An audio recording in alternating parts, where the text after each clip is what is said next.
सुरू कसं करू पण मी? अरे हाय काय तू तर बोल. नाही बी काही नाही बोलायचं मला. आज महत्वाच्या मुद्द्यावर बोलायचं. सध्या अधिक महिना चालू आहे ना, तर त्याविषयी मला सांगायचं. सगळ्या तुम्हाला सगळ्यांना माहिती आहे अधिक महिना चालू आहे. मी पण अधिक महिन्याचे बरेचसे व्हिडिओ टाकलेत आणि इंस्टाग्राम जेव्हा पण उघडलं ना, जेव्हा स्क्रोल करावं तेव्हा इंस्टाग्रामवरती कायम असे अधिक महिन्याचे रील दिसत आहे. तू जेवण कर तुझं. अरे मी चालू आहे, तू बोल. हा, आज त्याचं ऑफिस जरा टायमिंग जरा लेट झालं त्याच्यामुळे जेवण चालू आहे त्याचं. पण मी मला काही माझं मत सांगावं असं वाटतं. कारण कसं आहे ना, ते जेव्हा इंस्टाग्रामची रील जेव्हा मी स्क्रोल करत होती त्यावेळेस बरेच थॉट्स आले आणि काही मतं मला ते पटले सुद्धा. म्हणजे काही व्हिडिओमध्ये अगदी असं दाखवलं होतं की लेक जावायचा सण म्हणून छान रांगोळी काढली, फुलांची रांगोळी काढली, सगळं वाण असं छान सजवलं. आणि म्हणजे असे व्हिडिओ पण बरेच बघितले आणि काही त्याच्या बिलकुल अपोजिट असे व्हिडिओ बघितले की जे काही कपल्स म्हणा किंवा काही मुलं स्वतःहून सांगतात की आम्हाला असं काहीही नकोय सासूरवाडीकडून. म्हणजे मी पण असे व्हिडिओ बघितले ज्याच्यामध्ये कसं आहे की जावायला ऍक्च्युली काहीच नकोय, तरी पण हे जे रिच्युअल जुने चालू आले ते फॉलो करतात मुलीचे आई वडील. तर मला म्हणजे मी इतके व्हिडिओ बघितले त्याचे काही लोकांनी खूप छान पण केले आणि काही मुलांनी सुद्धा काही जावयांनी सुद्धा असे व्हिडिओ बनवले. तर मला वाटलं की माझं मत जरा मी तुमच्यासोबत शेअर करावं. सगळ्या गोष्टी आपल्या संस्कृतीमध्ये असं म्हणजे आपण वाटतं की व्हिडिओमध्ये पण असं की सगळ्या गोष्टी या मुलीच्या आईवडिलांनीच करायच्या.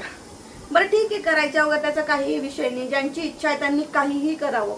पण पूर्वीच्या काही सुद्धा अधिक महिना येत होता की नाही, पण त्यावेळेस इतकं म्हणजे आजकाल सगळ्या गोष्टी आहे ना फोटोजेनिक होऊन गेल्या. आता आम्ही पण इंस्टाग्राम करतो, युट्यूब करतो, त्याच्यामुळे माहिती आहे ह्या जनरेशनचं, त्याच्यामुळे आपल्याला फोटो छान आले पाहिजे म्हणून आपण सजवणं वगैरे ज्या गोष्टी फोटोजेनिक म्हणजे फोटोमध्ये छान दिसलं पाहिजे म्हणून रांगोळी वगैरे दाखवण्यासाठी करतो. इन शॉर्ट हा, दाखवण्यासाठी करतो. पण मुद्दा मला हा सांगायचा की दाखवण्याच्या चक्करमध्ये काय होतं ना, कुठेतरी मुलीच्या आईवडिलांच्या मनात पिअर प्रेशर येतं की अरे बापरे हे लोक पण हे करताय का, मग आपल्याला हे करावं लागेल. अरे बापरे हे पण करतात का, मग आपल्याला हे करावं लागेल. म्हणजे कधी अशी परिस्थिती येते. काही व्हिडिओ असे पण होते खूप सुंदर असे स्क्रिप्टेड व्हिडिओ बनवलेले होते पण खूप मस्त, की त्या आईवडिलांची परिस्थिती नव्हती खरं म्हणजे काही देण्याची. त्यांनी आपल्या मुलीचं लग्नच कसं तरी बिचाऱ्यांनी कष्टाने वगैरे केलं. पण आता त्यांच्याकडे परिस्थिती नाहीये काही देण्याची, तरी पण फक्त जगाच्या आणि समाजाच्या समाधानासाठी त्यांना ते द्यावं लागतं. म्हणजे काय, म्हणजे कसं होतं की देखील आपण करतो की बाबा आता कसं झालंय की सोशल लाईफमुळं लोकांपर्यंत इन्फॉर्मेशन पोहोचायची काय वे खूप इझी झालाय. लोकांनी मोबाईल उघडला लगेच लोकांना दिसतं अरे यांनी हे केलं, यांनी ते केलं. म्हणजे आजकाल कोणी असं लपून नाही ठेवत की आम्ही काय केलं काय नाही, तर सगळं ते असंच असतं. त्यामुळं लोकांना एक वेगळं प्रेशर येऊन जातं. आता फॉर एक्झाम्पल एखाद्याच्या घरी अधिक मास झाला आणि त्याच्यानंतर मग समजा त्यांनी काहीतरी गोष्ट करायची राहिली, त्यांनी त्यांच्या वेळी केलं पण दुसऱ्यांनी असं केलं, म्हणून मग मुलीच्या घरी कसं होऊन जातं की अरे आपलं हे करायचं राहिलं ते करायचं राहिलं आणि मग त्या दडपणाखाली ते आयुष्यभर राहतात. कारण माझ्या मते जेव्हा कुठल्याही माणसाचं म्हणजे आई वडिलांचं वय जेव्हा 50 किंवा 55 60च्या वर जातं तेव्हा त्यांना जास्त प्रेशर आणि जास्त टेन्शन यायला लागतं असं मला वाटतं. आणि म्हणजे ते महत्वाचा मुद्दा असं पण सांगायचा आहे, बरोबर आहे याचं पण म्हणणं की प्रेशर येतं म्हणजे पिअर प्रेशर, की समाज काय म्हणेल.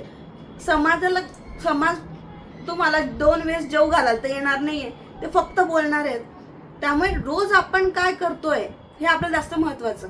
म्हणजे कर्ज काढून छान सण साजरे करण्यात मला तरी वाटतं काही पॉईंट नाहीये. कर्ज काढून करण्याचा काहीच अर्थ नाही. आणि मुळात जर खूप संस्कृती आणि पॉईंटनुसार जर बोलायचं म्हटलं तर काय म्हणतो आपण की हा लेक जावयाचा सण म्हणजेच काय म्हणतो आपण, पुरुषोत्तम महिना आहे ना, तर लक्ष्मी नारायण यांच्या स्वरूप आम्ही तुम्हाला दान देतोय. बरोबर, मग दान हे काहीही असू शकतं. ते काही प्रत्येक वेळेस सोनं चांदी किंवा मोठ्या वस्तू दिल्याच ते दान होतं का? नाही. खरं म्हणजे आपलं जर पंचांग तुम्ही उघडलं तर पंचांगामध्ये श्लोक लिहिलाय, त्याचा अर्थ फक्त मधीत अर्थ सांगते की थोडक्यात अधिक मासामध्ये छिद्र असलेल्या वस्तू दान देतात ना, त्या छिद्र तिथे जितके छिद्र आहे तितके सहस्रावधी वर्ष मला स्वर्गलोक प्राप्त व्हावा म्हणून मी हे दान तुम्हाला देतोय. खरं हे दानामागचं अर्थ आहे. ही संस्कृती जर एकच मिनिट सॉरी, ही मला महत्वाचं सांगायचं असं होतं की सगळेजण काय म्हणतील की तुमचं काय मत आहे, तुम्ही आत्ताच्या कालची पिढी आहे, तुम्हाला असंच बोलत राहतात वगैरे. आपली संस्कृती हेच सांगत होती, जर तुम्हाला पुण्य कमवायचंय म्हणून तुम्ही जावयाला ॲज अ लक्ष्मीनारायण समजताय, बरोबर, लेक जावायला म्हणून त्यांना देताय. पण त्यांना जर तुम्ही छिद्र असलेले पदार्थ जर देत असाल, अनारसे, बत्तासे किंवा ते कोणतं ते वडी, गोड स्वीट एक आयटम पण आहे, लक्षात नाही येते ना, तर तो दिला तर तुम्हाला पुण्य मिळेल. दीपदान करा, हे करा, सगळं ठीक आहे. तुम्हाला जर आपल्याकडे जर खरीच परिस्थिती असेल, आपली ऐपत असेल, तर तुम्ही काहीही देऊ शकता. मुळात तुमची इच्छा असायला पाहिजे की आज आम्हाला हे द्यायचंय माझ्या मुलीला.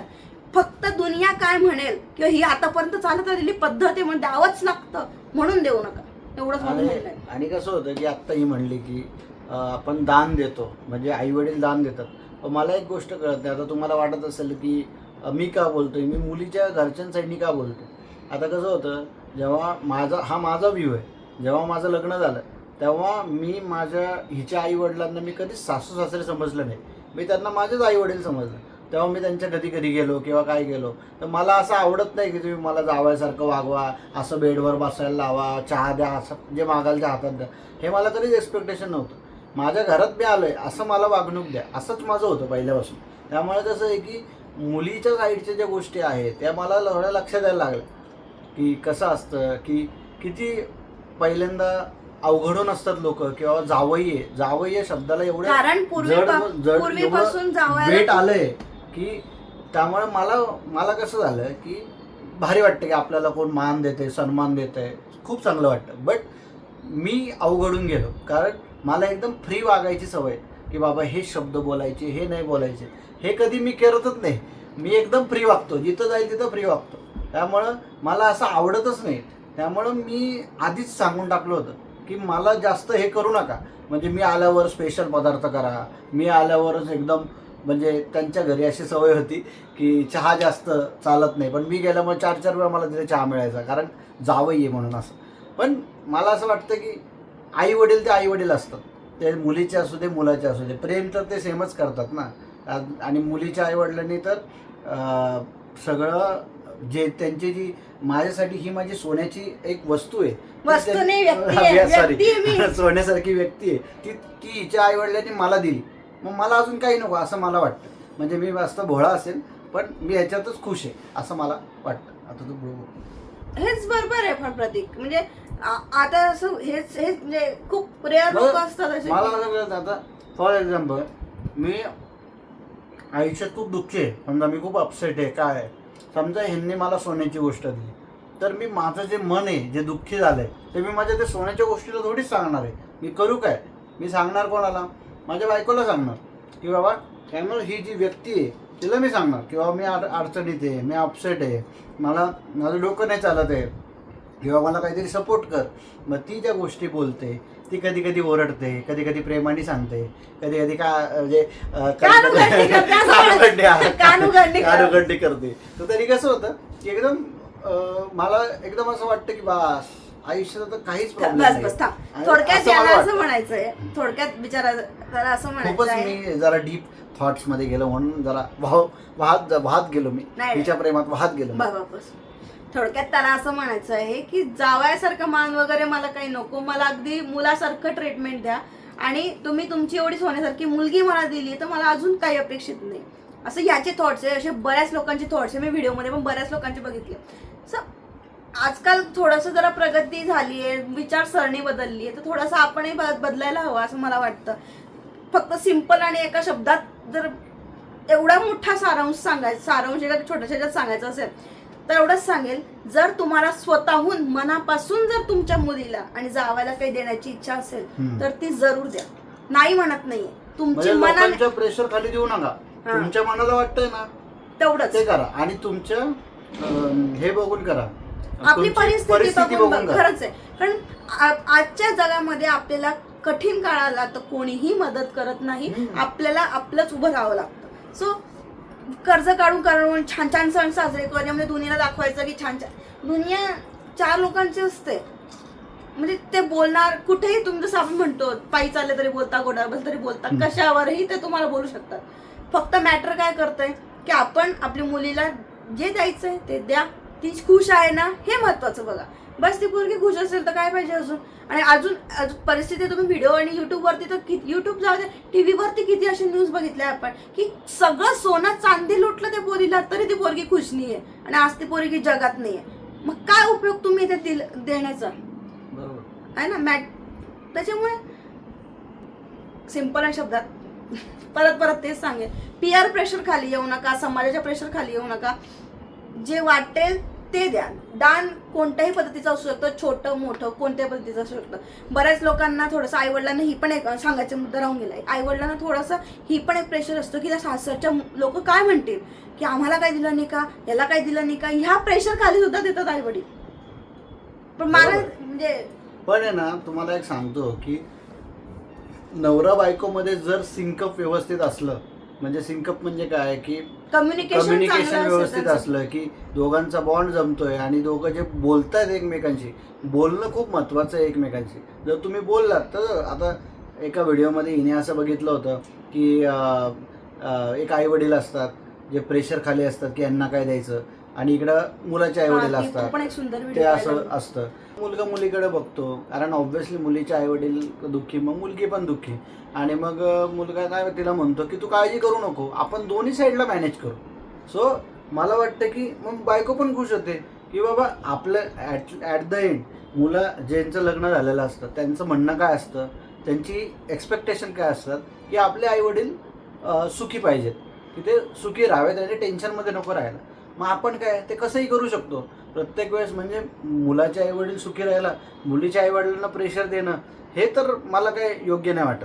स्टोरीमध्ये फक्त एवढंच होतं की काही नाही, ते जे नवरा बायको होते त्यांनी मुलीचीच पण बाजू सांभाळली आणि मुलाकडची पण बाजू सांभाळली होती. असा पद्धतीचा एक स्क्रिप्टेड होता, पण खूप छान संदेश देणारा असा व्हिडिओ होता की त्या नवरा बायकोने दोघी बाजू सांभाळल्या. म्हणजे फक्त ती पोरीचीच जबाबदारी नाही आहे की दोघं सांभाळणं, तर नवरा बायकोची दोघांची जबाबदारी, असा तो व्हिडिओ होता. लक्ष्मी नारायण म्हणजे लक्ष्मी नारायण. सो आपल्याला प्रत्येक ठिकाणी लक्ष्मी नारायण सारखंच वागलं पाहिजे आयुष्यात, पण नुसतं कोणाकडनं घेण्यासाठी नाही लक्ष्मीनारायण झालं पाहिजे असं मला वाटतं. वा, काय डायलॉग मारले. प्रतीकचं मात्र एवढं एक चांगलं आहे, त्याला कसलीच एक्सपेक्टेशन्स नाही, म्हणजे जास्त कौतुक करायची गरज नाही त्याची. सोन्यासारखी मुलगी बसली, काय जास्त कौतुक करायची गरज नाही. पण एक मात्र ज्याचं जळतं त्याला कळतं, पण चांगलं आहे.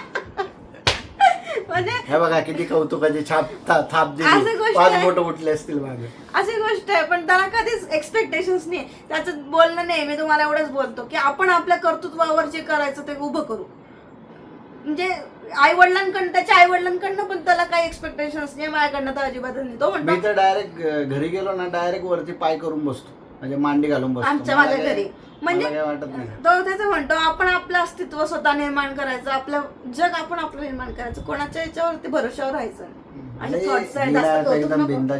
जास्त कौतुक नको, आता लगेच हरभऱ्याच्या झाडावर चढायचे. सो आता व्हिडिओ थांबवूयात, जास्त बोर नाही करत तुम्हा सगळ्यांना. पण आमचे विचार कसे वाटले आम्हाला जरा सांगा, काही चुकलं असेल तर तेही सांगा कमेंट्स मध्ये, ठीक आहे. आणि आता हिच्या आईचा फोन आलेला आहे, सो हिला उचलायचा आहे. आम्ही पहिला व्हिडिओ बंद कर, आईचे बोलून घे पहिले. माझ्या आईशी बोलायचं मला. चला बाय बाय बाय बाय. तुम्हाला काय वाटतं कमेंट्स मध्ये नक्की सांगा. Bye bye bye.